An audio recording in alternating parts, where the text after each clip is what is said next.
Você já contratou um consórcio? Pois bem, saiba que esse produto super popular está sendo transformado pelas fintechs, trazendo novas formas de contratação e mecânicas do produto. Para falar mais sobre esse assunto, eu estou aqui com o Eduardo Rocha, que é CEO e fundador do clube, e esse papo começa logo depois da vinheta.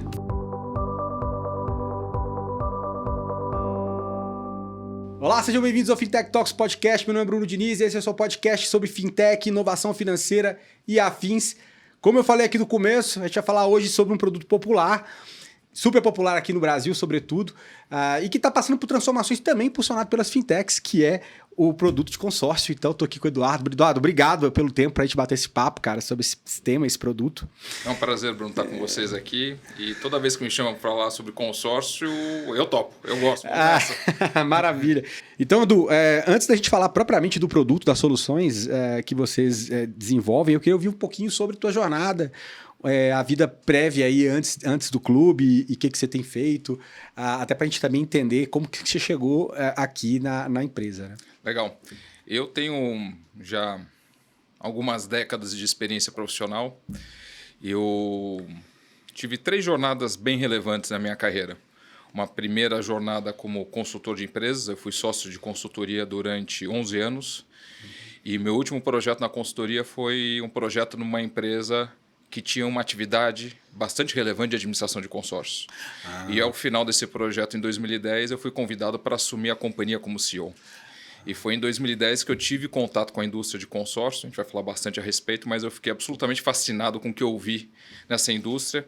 E a partir dessa experiência como executivo, bem próximo do consórcio, depois de 8 anos como CEO dessa companhia, eu decidi sair para fundar o clube, que continua sendo a única fintech autorizada pelo Banco Central no segmento de administração de consórcios. Então foi de 10 a 18, então? De 10 a 18. E aí você fundou o clube em 18? Eu fundei o clube logo que eu saí da companhia. Né? Eu saí da companhia no final do primeiro semestre de 2018. Sim. E aí, no primeiro dia, né, subsequente, eu comecei a trabalhar no PowerPoint e aí começou a jornada de construção desse projeto. Que bacana, cara. Eu acho que também, talvez, para a gente poder aterrizar um pouco da audiência em relação... A gente ouve muito falar, certamente já foi ofertado o produto consórcio para muitos de quem estão nos ouvindo e vendo aqui.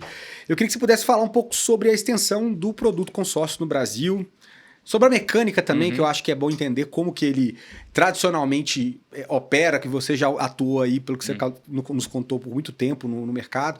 Então, contar qual que é o tamanho desse mercado e como ele funciona, e algumas das, talvez, perspectivas de crescimento que você deve ter incluído no teu PowerPoint lá atrás e que Perfeito. Certamente mudou bastante também. É interessante, né? Porque o produto, para começar, é um produto carregado de preconceito. Sim. Eu costumo brincar que se você quiser acabar com uma conversa de forma muito rápida, você tem uma chance muito grande de você começar a falar sobre consórcio. E uma das coisas que me surpreendeu quando eu tive contato com essa indústria foi que o produto em si é um produto excepcional do ponto de vista de acesso ao crédito e inclusão financeira, como nenhum outro. É um produto onde as pessoas aderem de uma maneira muito fácil e é um produto que tem um alto índice de aprovação de crédito, muito maior do que qualquer outra solução de crédito. Por outro lado, é um produto que cresceu muito ao longo dos últimos anos. Hoje a gente está falando de uma indústria que origina cerca de 400 bilhões de reais de crédito por ano. Quando eu comecei essa jornada, era uma indústria não maior do que 50 bi de originação. É mesmo? Então, cresce a 20%, 25% ao ano, de forma ininterrupta. Independente do que está acontecendo no Brasil, independente se o Cristo Redentor está indo para a Lua ou para a Lagoa, o consórcio continua crescendo. Porque ele tem essa capacidade de dar condição de crédito para qualquer brasileiro, independente da renda. Para ele fazer a aquisição de um celular, fazer a aquisição de uma viagem que ele tanto sonha, de uma moto, de um automóvel, do imóvel. Por outro lado, é um produto que ele é distribuído de uma forma muito parecida com o produto de seguro. Sim. É um produto onde as administradoras tipicamente têm um processo muito analógico e altamente intermediado.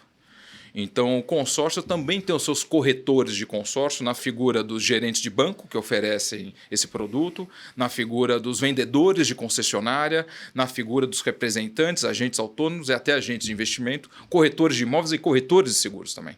Então, você tem uma máquina de vendas distribuída Brasil afora muito poderosa e vinculada a essas administradoras, são administradoras muito tradicionais, são administradoras de banco, administradoras de montador e algumas administradoras independentes. É uma indústria que também tem um aspecto interessante, que são cerca de 120 administradores autorizados pelo Banco Central. Mas esses 400 bilhões de originação estão muito concentrados em 10% dessas administradoras. Ah, olha só. Então, é um play que tem muito a ver com marca, canal de distribuição e base de clientes. Porque o produto ele funciona da seguinte forma: é uma jornada onde você começa com um processo de acumulação e, num determinado momento, esse membro, como a gente fala lá dentro do clube, ele vai acessar esse crédito, seja por lance, seja por sorteio, ou até numa entrega programada de crédito num produto que a gente tem de forma proprietária no clube. Então, é um produto que combina, né, uma primeira etapa de poupança e uma segunda etapa muito parecida com o que a gente vê no financiamento, mas com o benefício de ter um alto índice de aprovação e mensalidades que cabem no bolso de qualquer brasileiro. E você mencionou aqui que a penetração do produto na ponta, né? E aí tem muito trabalho de canais de distribuição ao longo dos anos, né? Você falou concessionária, citou tudo isso.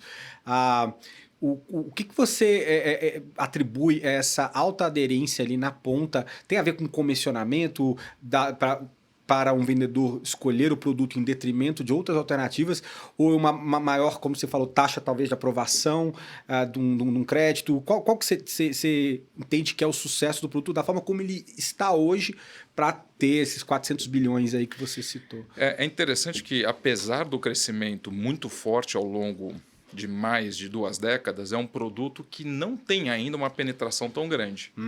Tá. Então, a gente está falando em 400 bilhões de originação de crédito anual, mas para 11 milhões de pessoas que detêm um crédito de consórcio na mão. Sim. E quando você fala sobre o TAM, né, o mercado endereçável, em tese, todo mundo que tem renda pode adquirir um consórcio. Por exemplo, no clube a gente tem consórcio que parte de R$40 de mensalidade. Então, tem pessoas que adquirem um consórcio para comprar um celular, por exemplo, que tem renda de R$1.000, R$1.500. Sim. Então, essa é uma das coisas que me chamou muita atenção nessa indústria, foi que, apesar desse crescimento, apesar das oportunidades de transformar esse produto, ainda existe um mercado muito grande a ser atacado. Para mais de 100 milhões de pessoas. E do ponto de vista de crescimento, o motor de crescimento tem que estar muito associado nos incumbentes, nas administradoras tradicionais, à estrutura de vendas e o mecanismo de remuneração. Porque uma administradora, em última instância, é muito parecida com uma gestora de recursos. Nós, como administradora de consórcio, nós gerimos recursos de terceiros, mas ao invés de entregar investimento, a gente entrega crédito. Depois a gente vai falar sobre o nosso modelo de distribuição, de originação, etc.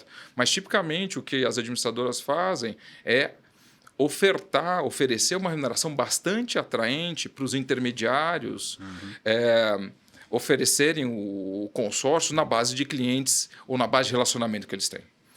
E aí você tem diferentes formas de fazer isso. Então, uma administradora de banco, obviamente, vai fazer isso através das agências, através dos gerentes de conta, dos gerentes que eles detêm na rede que eles têm distribuído o Brasil afora.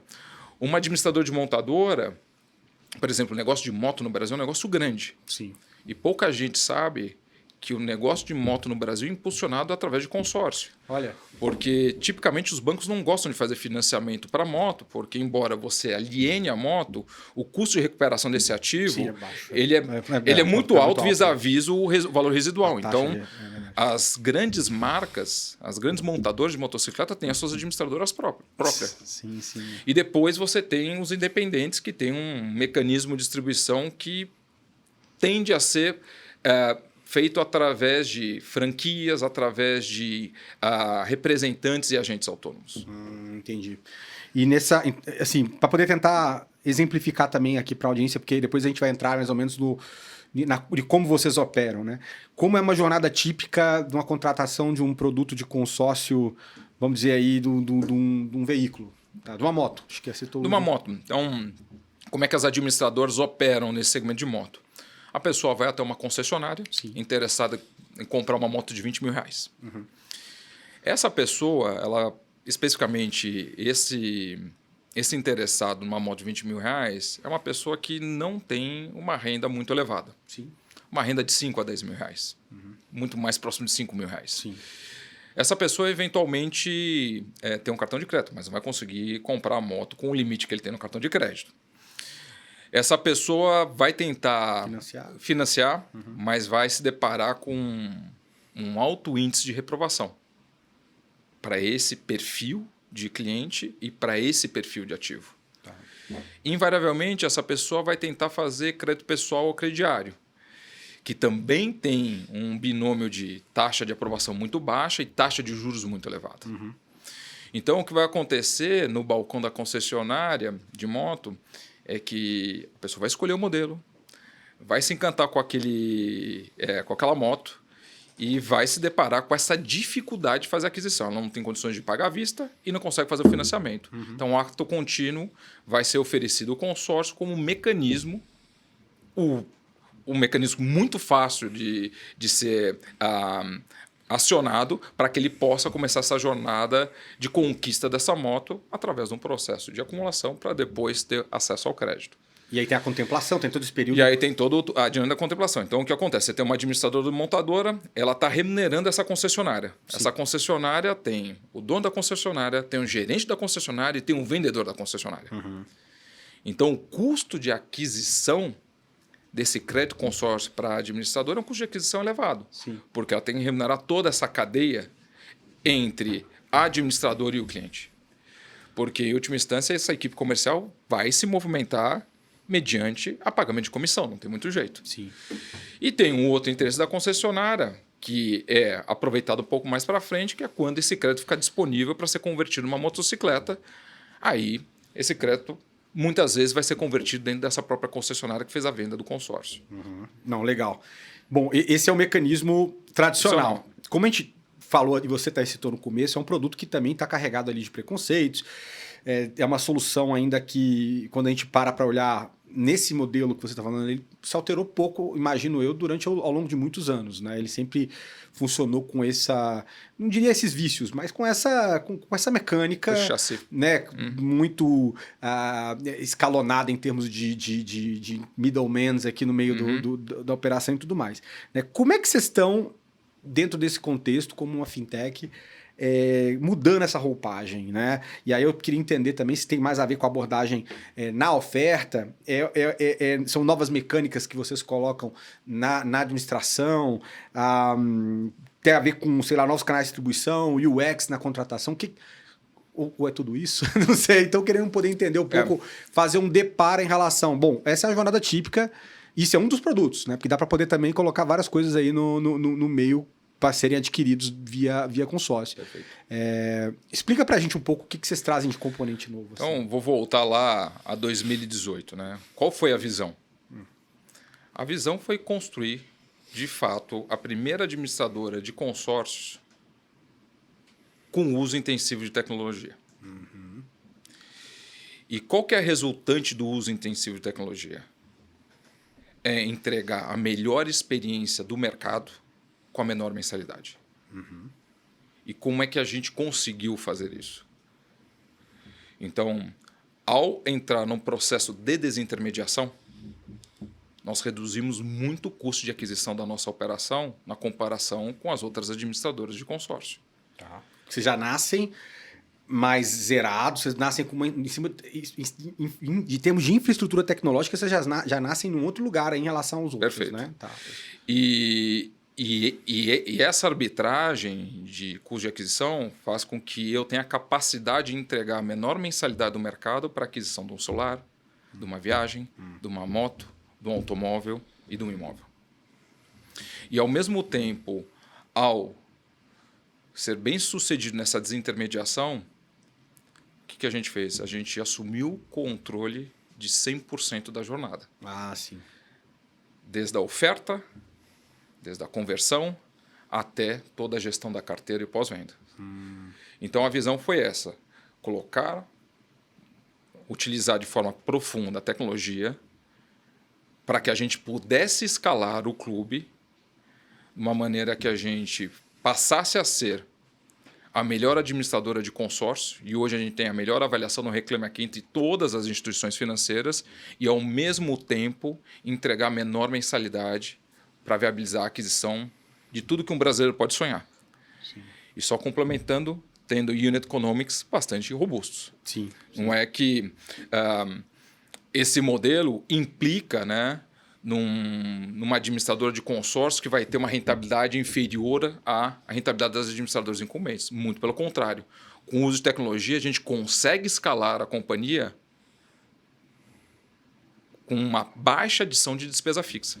Sim, sim. Então, hoje, o clube tem uma carteira superior a R$1 bilhão e a gente tem 139 pessoas trabalhando dentro do clube. Sim. Quando a gente tinha uma carteira de R$100 milhões, a gente tinha 130 pessoas trabalhando no clube. Olha só. E a gente, naquela época, só fazia um produto, só fazia o produto de automóvel. Então, de 2 anos para cá, não só a gente escalou a companhia, mas a gente adicionou complexidade nessa escala, porque, além de automóvel, a gente tem produtos proprietários para celular, para viagem, para moto e para imóvel.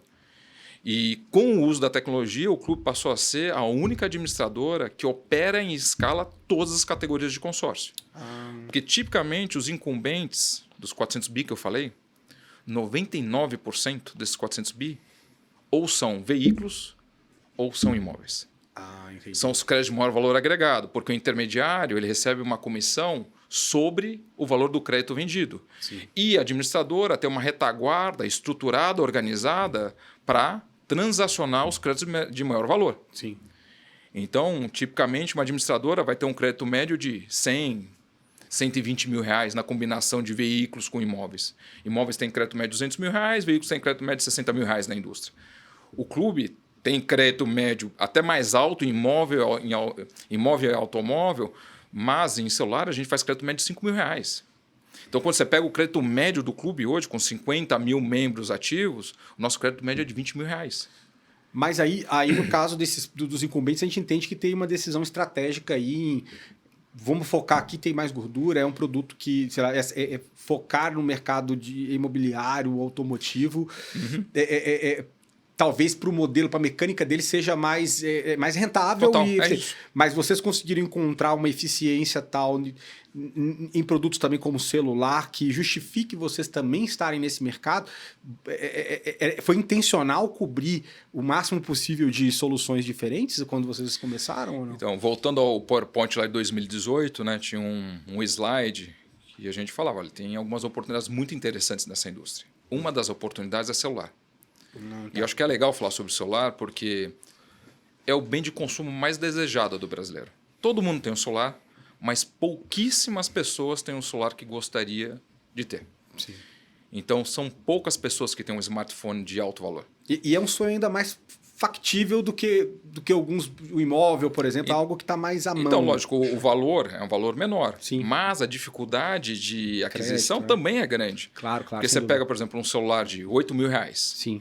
Para uma pessoa que tem 5 mil reais de renda, Sim. como é que ela vai comprar esse celular que ela tanto sonha? Ela tem, eventualmente, cartão de crédito, mas, de novo, não vai ter limite para isso. Aí ela vai tentar o crediário, o crédito pessoal. Se tiver a sorte, entre aspas, de ser aprovada, ela vai se deparar com uma taxa de juros superior a 8%, 9% ao mês. Exato. Então, essa visão lá atrás foi um bem de consumo mais desejado brasileiro é o celular. Uhum. E aí a história do celular... Já tinha gente fazendo na época.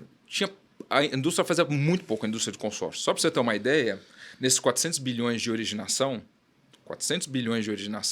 não tem mais do que 400 milhões de reais. Olha. De 400 bilhões, não tem mais do que 400 milhões de reais em eletroeletrônico. E o celular é uma parte do eletroeletrônico. Você pode dar um então, videogame, alguma coisa pode ser um monte de coisa. TV, né? Hoje o clube tem uma operação de celular que roda para mais de R$1 bilhão de originação por ano. Uhum.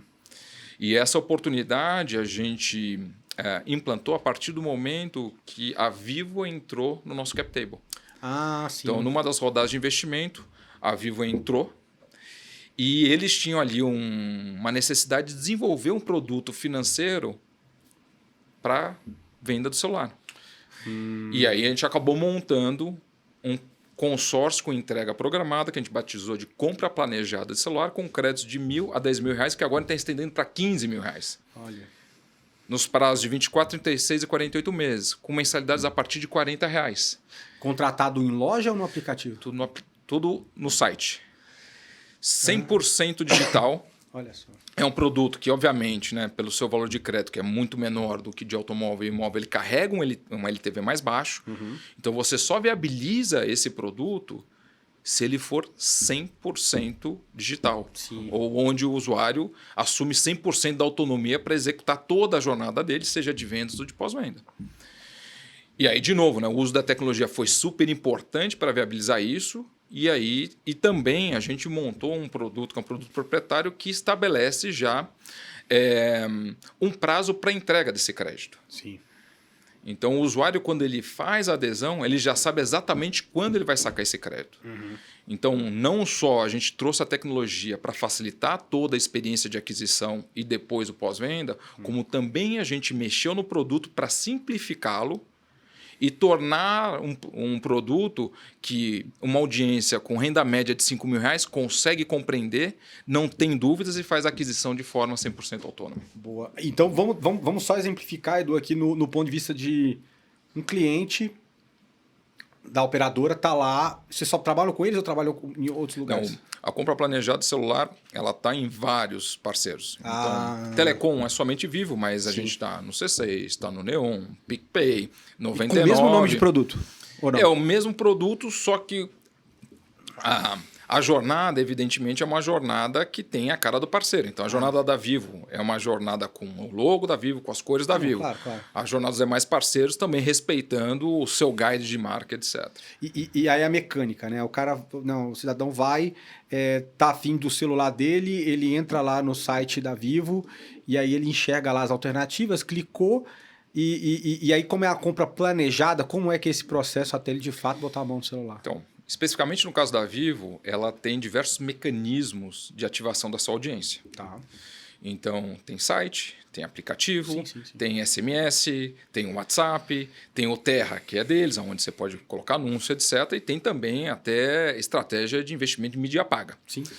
Então, a partir do momento que essa audiência reage, clicando num link ou clicando no CTA, ela aterriza numa jornada, que é uma jornada da Vivo, gerida pelo clube. Sim. Então, o ambiente que esse usuário aterriza, ele se sente na Vivo. É um B2B2C nesse Mas caso, né? é um B2B2C. Mas a gestão toda ela do nosso lado. Tá. Então, o papel, nesse caso da Vivo, é um papel de geração de fluxo. Uma vez que o fluxo aterriza do nosso lado, numa interface que tem, né, a cara da Vivo, a gente faz toda a parte de aquisição e depois do pós-venda.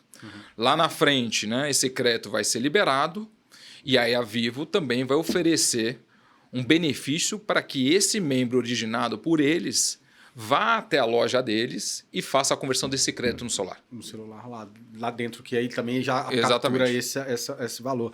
Interessante. E como é que tem sido o nível de assertividade do produto ali? Como é que qual tem sido a receptividade dos parceiros com quem vocês têm atuando junto a esse produto? Assim, tem crescido? É interessante esse tema de parceiros, porque eu vou voltar um pouco aqui só para até falar sobre um desafio muito grande que a gente teve no início. Então, você imagina que na partida, né, administradora montada, enfim, a gente já tinha recebido capital em abril de 21, depois de obter a licença do Banco Central para constituir a administradora, e a gente começou a operar em outubro de 21. Foi quando a gente vendeu os primeiros créditos de automóveis. E a gente não tinha outra estratégia que não fosse fazer mídia paga. A gente sabia que essa era uma estratégia de partida, mas que não poderia ser uma estratégia para escalar a companhia. Sim. Porque a gente sabe que mídia paga é muito caro, enfim, bagunça todos os econômicos da operação. E em outubro, fazendo as primeiras campanhas, tudo certinho, quer dizer, tudo muito diferenciado, CPL baixo, etc. Mas se esse usuário, ou esse lead se deparava com uma campanha do clube, seja no Google, no Face, no Instagram, e a primeira reação desse usuário qual que é? Não, legal a mensalidade, legal o produto, mas quem é o clube? Aí entrava, né, no Google e digitava a palavra clube. outubro de 21, o resultado dessa pesquisa era o Clube 04, time de futebol da Finlândia. Que é com K também? É com K. É com K e Clube 04, time de futebol da Finlândia. E esse é um produto onde autoridade e credibilidade Então, são aspectos muito importantes, porque... Tá depositando um sonho ali. Exatamente. Nós somos gestores de recursos. Exato. E essa pessoa só vai acessar o crédito mais para frente. Então tem essa primeira etapa, que é uma etapa de poupança, onde ela vai depositar esse recurso e a administração vai ser nossa. Então quem é esse clube? É o Clube 04, time de futebol da Finlândia. Então a gente, eu diria assim, teve um baita de um desafio, né, de inaugurar o primeiro grupo de automóveis. Logo em dezembro, a gente conseguiu inaugurar. Mas, na sequência, já em janeiro de 22, 3 meses depois que a gente começou a operar, a gente estabeleceu a nossa primeira parceria. Porque a gente já tinha essa visão que, para escalar da forma como nós gostaríamos e precisávamos, a gente tinha que estabelecer uma associação do clube com marcas muito relevantes. Sim. Fazer uma abordagem junto a essas empresas, pegando, por exemplo, o caso da Localiza, que é um parceiro nosso. A Localiza tem é o maior operador de seminovos, de veículos seminovos do Brasil. E lá também tem várias pessoas que tentam fazer aquisição de seminovos com financiamento e, por um motivo ou pelo outro, não vão para frente com financiamento. E eles recebem a oferta do clube Localiza. Então, você traz para dentro da jornada da companhia um lead, uma pessoa, um CPF, um CNPJ que estaria sendo descartado. Exato. A companhia tem um benefício de capturar um pedaço da receita do consórcio e lá na frente a oportunidade de converter esse crédito no estoque que eles têm para vender. Sem dúvida. Então, a gente começou com 99, a gente começou com Localiza e a associação da marca clube com essas marcas muito poderosas, relevantes do mercado, fez também com que a gente acelerasse a conquista da nossa autoridade. Sem dúvida. Sem dúvida. Então, e uma relação simbiótica também. E uma relação simbiótica. Assim, nós adicionando valor, evidentemente, para o negócio dos nossos parceiros e um aspecto super importante. A execução, a implantação da parceria do lado dos nossos parceiros é super simples, porque toda a complexidade de tecnologia fica do nosso lado. Então, no limite, um parceiro não precisa mover uma linha de código para fazer essa operação ser executada. Sim. O que ele precisa fazer é encontrar mecanismos que muitas vezes já tem estabelecido para outras ofertas de geração de fluxo para esse ambiente do consórcio. Sim. Então, tipicamente, a gente leva não mais do que 10 dias para colocar a operação de pé. Assinou o contrato, não mais do que 10 dias a operação está de pé. Sim. Porque nós elaboramos o design de toda a jornada, com a cara do parceiro, o parceiro aprova, e não mais do que uma semana ele faz o deploy dessa jornada e o parceiro começa a gerar fluxo, começa a gerar tráfego. Sim, sim. E gestão toda nossa. O parceiro não tem que lidar com a complexidade, não tem que lidar com o risco, ele ganha, entre aspas, um administrador para chamar de sua. Ótimo. Não, e a gente vai entrar nesse ponto daqui a pouco também. Como eu mencionei que é uma relação simbiótica e cada vez mais a gente tem essa necessidade de desenvolvimento, de criação de ecossistemas e agregar parceiros onde que sejam muito bons em determinadas entregas de solução. É um ganha-ganha tremendo e você consegue capturar mais aqui oportunidades junto ao teu público. Então, eu acho isso também vital, a gente já vai falar disso. Mas antes disso, então, a gente está falando... Você citou, junto com alguns parceiros, você entra com produto automóvel com a Localiza, celular ali com a Vivo. Você mencionou também viagens, também moto, imóveis. São também com parceiros ou vocês também, hoje, também em alguma dessas linhas, fazem diretamente com o consumidor final? Então, em todas as categorias, a gente tem uma captura própria, tá, que a gente chama de clube puro sangue. Sim. Tá? Então, em automóveis, o Clube Puro Sangue, inclusive, tem um pedaço bem relevante, porque o que acontece, na medida que a gente vai ganhando autoridade na categoria, a gente começa a ter um fluxo orgânico bastante intenso. Então, automóvel foi a primeira, a gente fez essa associação com parceiros muito relevantes no setor, ganhamos autoridade, crescemos com os parceiros e o negócio como um todo se expandiu. Depois a gente foi para celular. Então, no início do celular era somente com a Vivo. gente não tinha nenhum clube puro sangue operando. Aí a gente expandiu para outros parceiros. E aí o clube começou a tracionar. Hoje o clube no celular representa de 1/4 a 1/5 da originação. Entendi. Depois, moto. Moto, a gente fez um lançamento com a 99, que já fazia automóveis. A 99 começou com automóveis para os motoristas. Eles distribuíam isso que dentro da plataforma deles?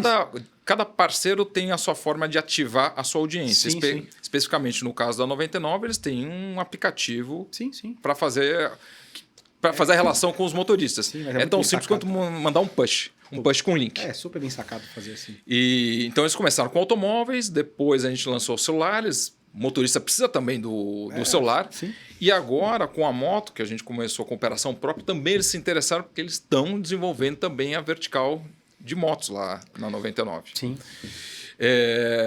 Viagens, a gente lançou próprio, mas fez também uma parceria com a CVC. Sim. E aí ofereceu no balcão também. De novo, cada parceiro tem a sua particularidade. Só para entender a mecânica. A CVC tem oferta nas lojas e tem oferta através do site dela. Do site também. Mas tudo com o produto de vocês, uma vez que... E aí, tentando simplificar. A pessoa tentou o produto ali na linha de financiamento de crédito ali, não está aprovado, ele cai já para ser para a oferta de vocês. Seria nessa... No caso das viagens, tem um aspecto interessante que até se assemelha ao do celular, que é o seguinte.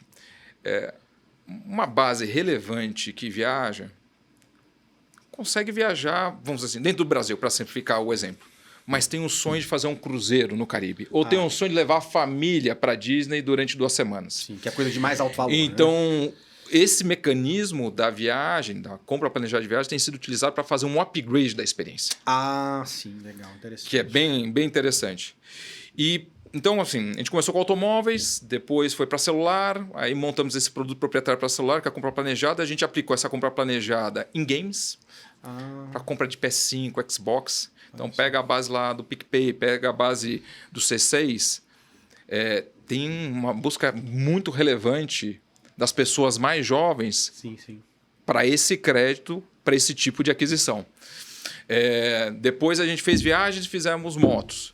E aí, mais recentemente, a gente lançou imóveis. Sim. Imóveis tem uma outra estratégia de originação. É uma estratégia de originação que passa por uma associação com parceiros como a Cirela. A Cirela, assim como a Vivo, também é sócia do clube, entrou na rodada inicial de captação. E hoje eles também têm uma parceria comercial conosco. Que legal. A gente também faz oferta de consórcio de imóveis com os escritórios de investimento. XP, BTG, que são negócios que, por inúmeros motivos, entraram numa dinâmica de expandir o portfólio que eles têm para oferecer para os seus clientes. E além da gestão de patrimônio. Então, eles entraram em seguros e entraram também em consórcio. E essa turma tem uma equipe muito forte de vendas. Sim.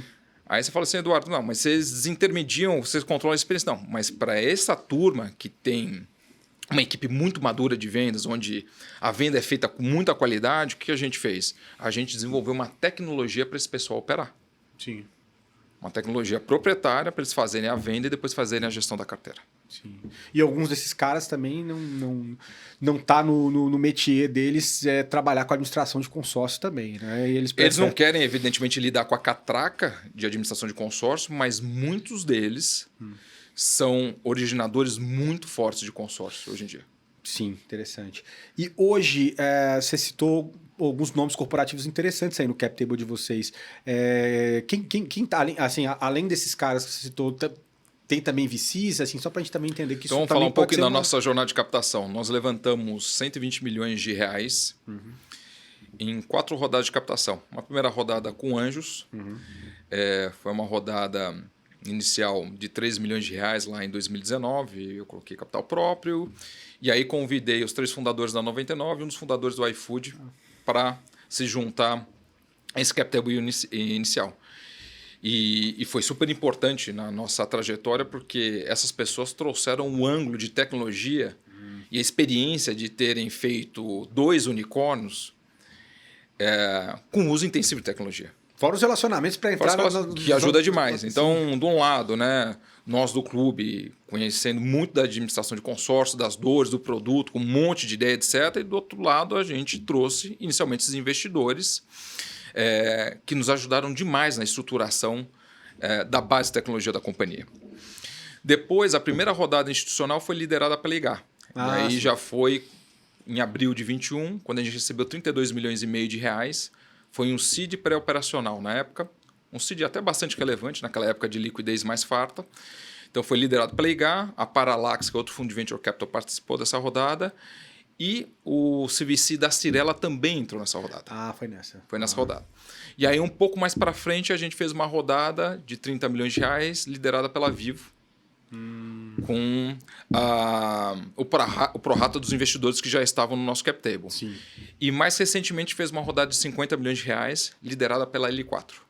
Legal. Então hoje, no nosso cap table, a gente tem 3 fundos de VC, né? L4, IGA e Parallax, 2 CVCs, Vivo e Cirela, e os anjos que eu mencionei. Maravilha. E essa dinâmica de CVC, de fato... tem uma aderência total aqui em termos de produto para povoar o ecossistema deles também.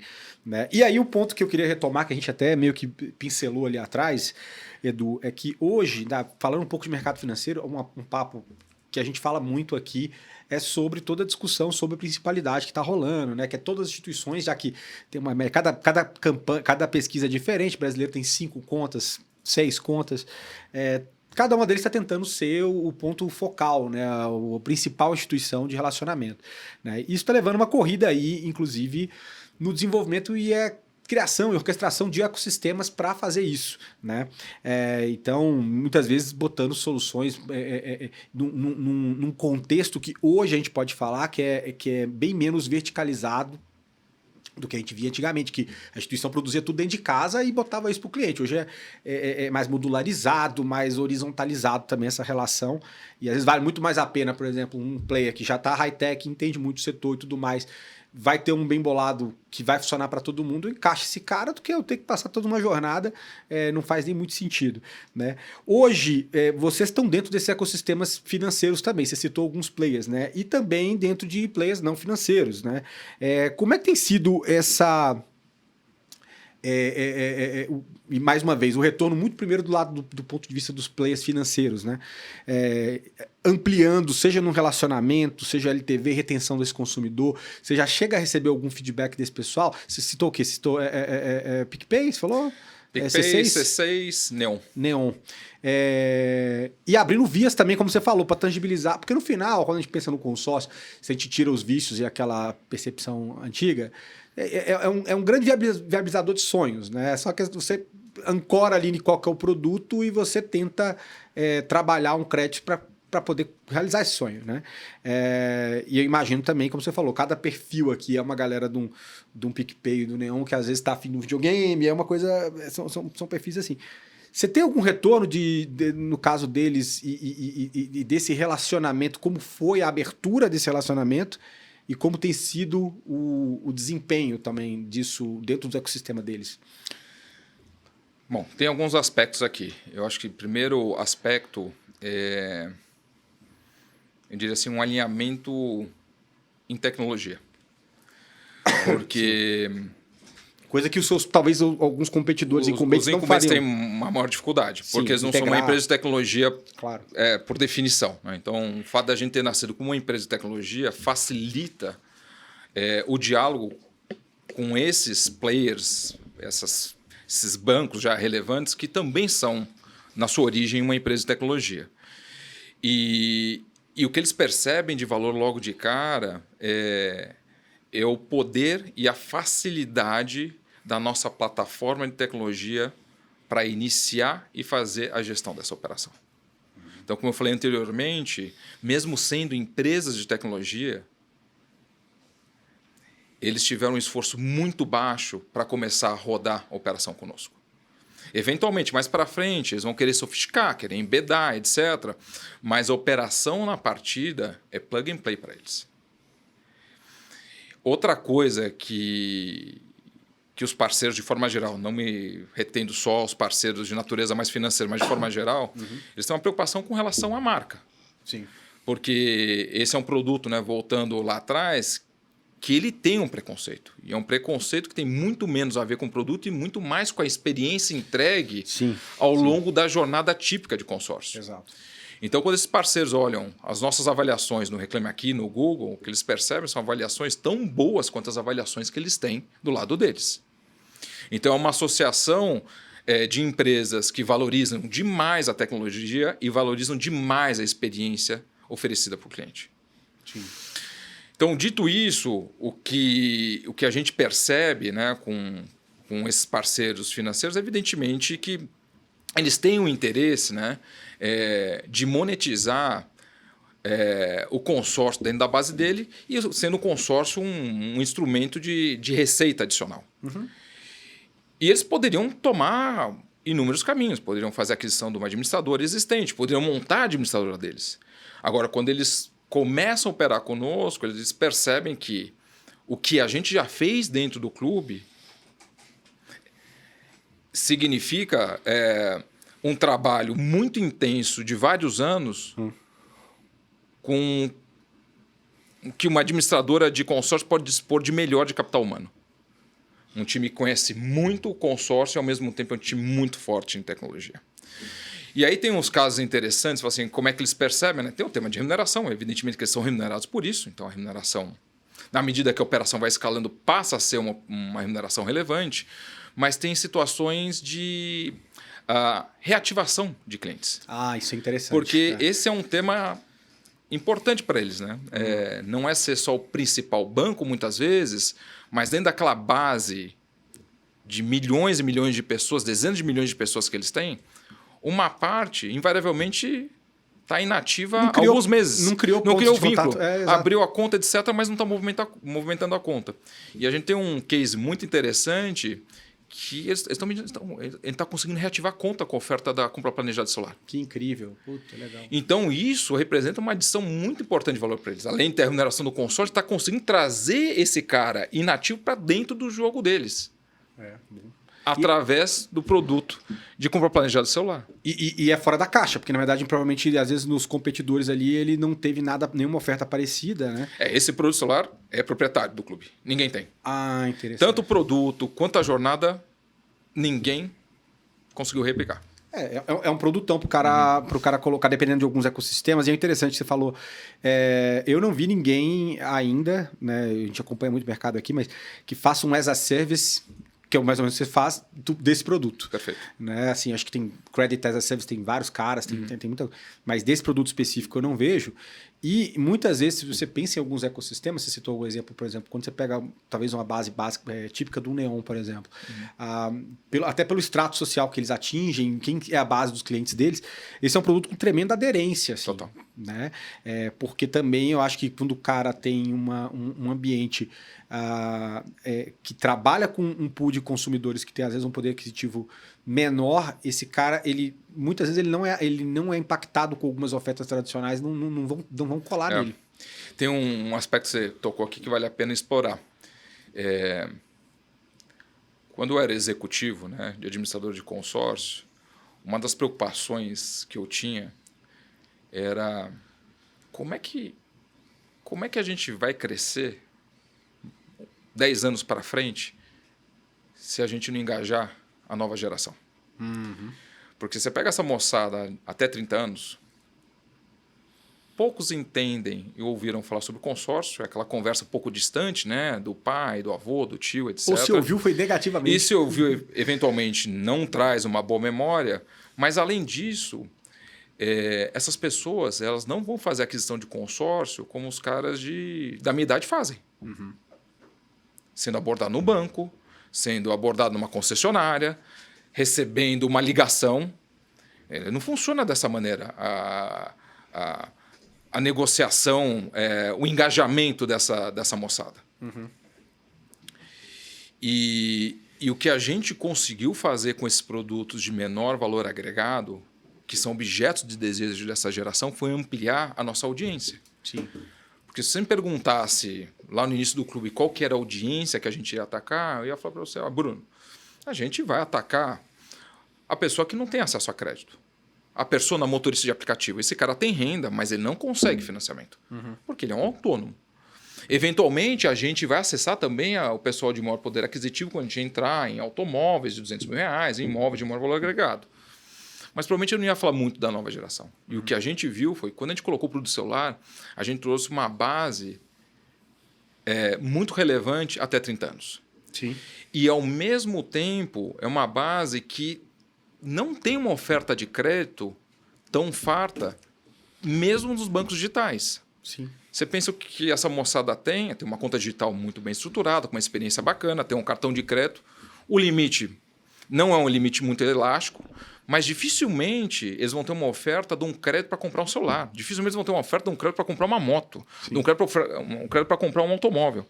Então, esses caras, essa moçada mais jovem, estão se engajando, né, no celular, de novo, né, por conta da experiência, por conta da mensalidade, e é a alternativa que eles têm para conquistar esse smartphone.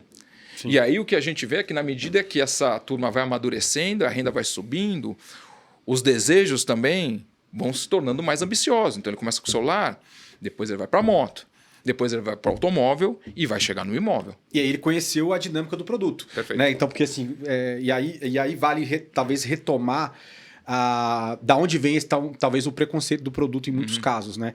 Você citou o caso dos bancos. Né? Os grandes bancos tradicionais geralmente é um produto que, pelo menos a pecha que eu tenho de consórcio, ele é um produto vendido durante muitos anos, em outros tempos de mercado financeiro, na base da reciprocidade.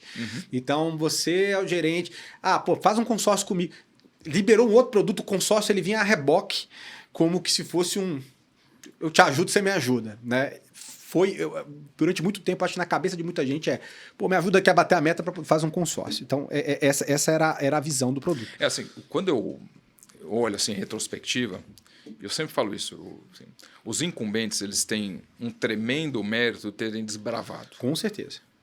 Essa indústria e rodaram muito tempo, inclusive numa indústria que não tinha regulação. Porque a regulação, o Banco Central veio muito tempo depois. O consórcio começou na década de 60 e rodou praticamente 40 anos sem regulação. Felizmente, o Banco Central entrou, regulou o mercado e tirou o risco sistêmico. Sim. E mais do que isso, o Banco Central estabeleceu um marco regulatório muito bom. Só abrindo parênteses aqui, muitos falam assim, consórcio é coisa do Brasil. Não é verdade.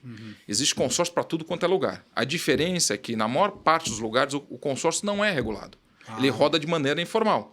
No México, o consórcio é chamado de tandas. Mas como é que funciona no México? É alguém da família ou de um líder de um grupo de amigos que passa a fazer o papel do administrador. O problema dessa informalidade é que, eventualmente, esse administrador ele não vai fazer as coisas da maneira como tem que ser feitas. Sim. E, invariavelmente, alguém vai ficar sem receber o crédito. Mas aonde o consórcio foi regulado, e bem regulado, foi no Brasil. A Argentina também é um consórcio regulado pelo Banco Central da Argentina. Sim. Mas não eu diria assim, não tem a mesma sofisticação que a regulação que existe aqui no Brasil. Sim. Então, existe consórcio na Argentina, ninguém ouve tanto falar, mas é um produto que roda lá. Não com a mesma profundidade que roda aqui no Brasil, mas muito por conta da regulação. Então, quer dizer, esses incumbentes tiveram o mérito de desbravar, de criar essa indústria e fazer com que essa indústria crescesse e que o produto fosse conhecido. E o nosso desafio, quando olho aqui para dentro do clube, legal, vamos pegar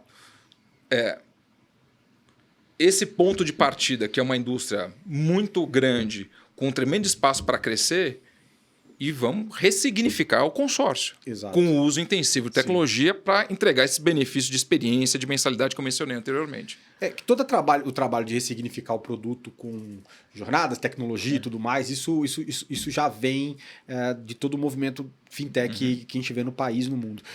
Mas um ponto que eu falo é realmente criar uma outra caixinha na cabeça das pessoas.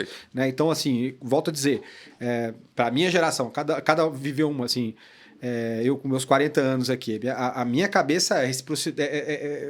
Consórcio é um produto de reciprocidade. Perfeito. Né? Beleza.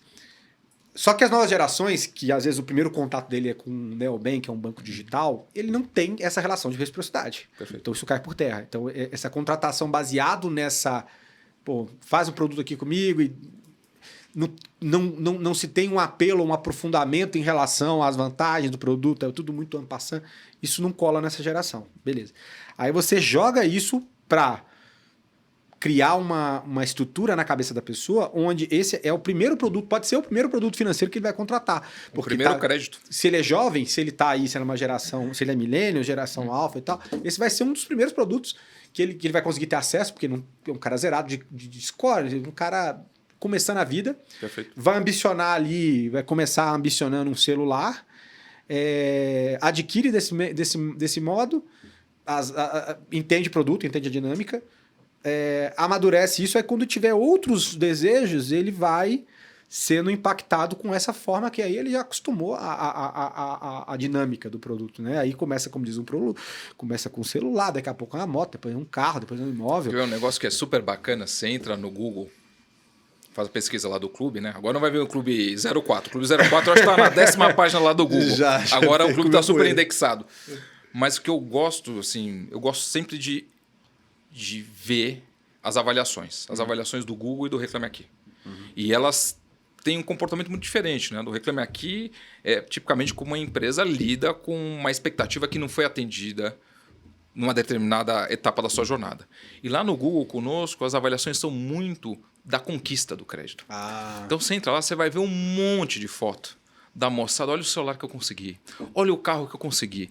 Olha a viagem que eu consegui fazer. Assim, é muito legal ver a materialização daquele desejo. Boa. E a percepção e o impacto que a nossa experiência gerou nessa pessoa. Sim. Porque essa pessoa, evidentemente, está manifestando ali uma boa avaliação, vai indicar o clube, né, para a sua rede de relacionamento. E mais do que isso, como você falou anteriormente, o clube sempre vai estar na cabeça dela quando ela quiser comprar algo que ela sonha. Não, incrível. Não, realmente, aí a gente tem um caminho diferente para o produto olhando para frente, né? E Edu, acho que deu para a gente navegar bastante em várias questões de dinâmica do produto e tudo mais. Eu queria entender um pouquinho agora, você falou de tecnologia, né? Um dos papos que a gente sempre tem aqui, geralmente, com os convidados, é sobre novas fronteiras tecnológicas que estão sendo exploradas. Então, IA generativa, por exemplo, né? ou inteligência artificial como um todo, muita gente tem utilizado.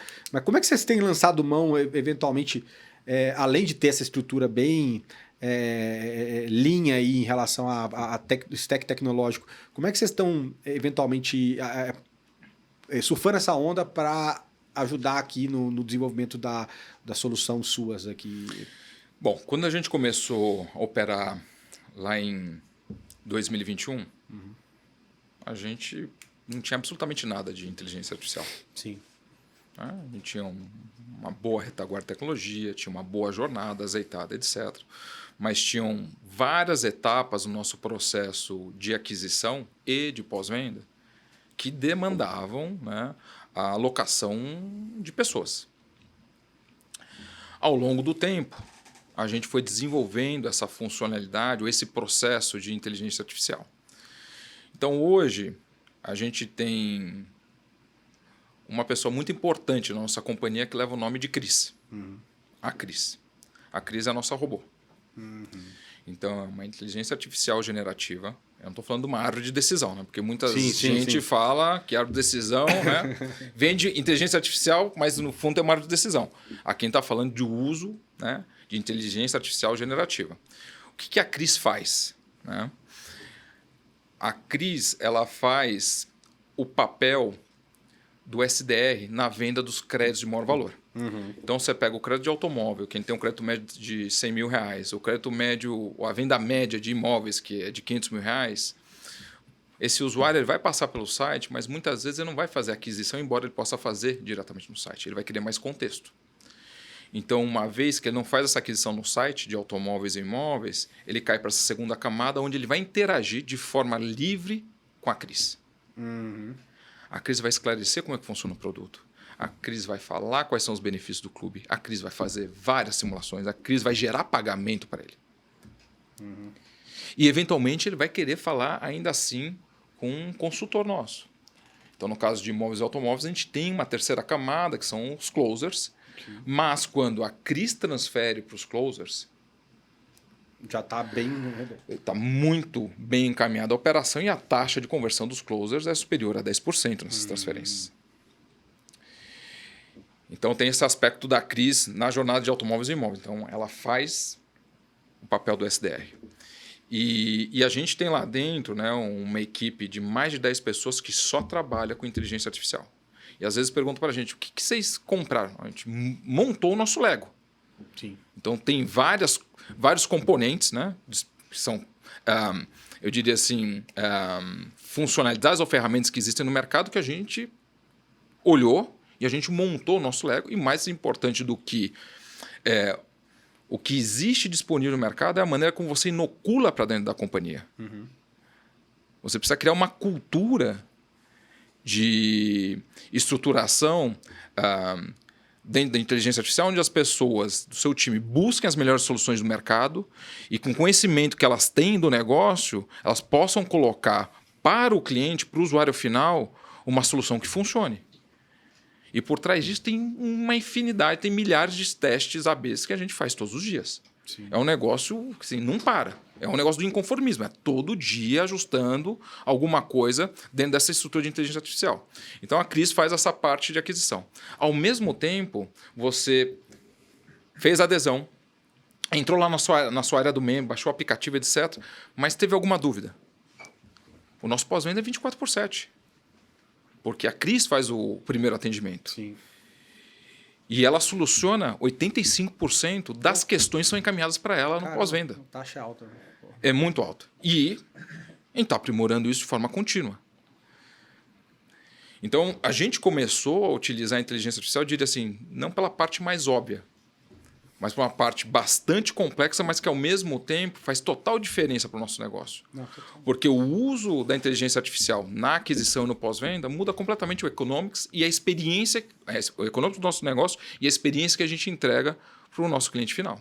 Sim. E se a ferramental já está disponível, o quanto antes dentro de uma estrutura Lean que vocês têm, colocar isso para dentro E aí o benefício que a gente tem como uma empresa nova é que a gente não está preso a nenhum legado. Sim, exato. Para uma empresa maior, é muito mais difícil se movimentar para fazer esse tipo de implantação e tirar o máximo de proveito do que é possível fazer com inteligência artificial hoje. Sim. Porque não é uma coisa que você compra na prateleira. Não, vou pegar aqui uma solução OpenAI. Não, me resolve. Não é desse jeito que funciona.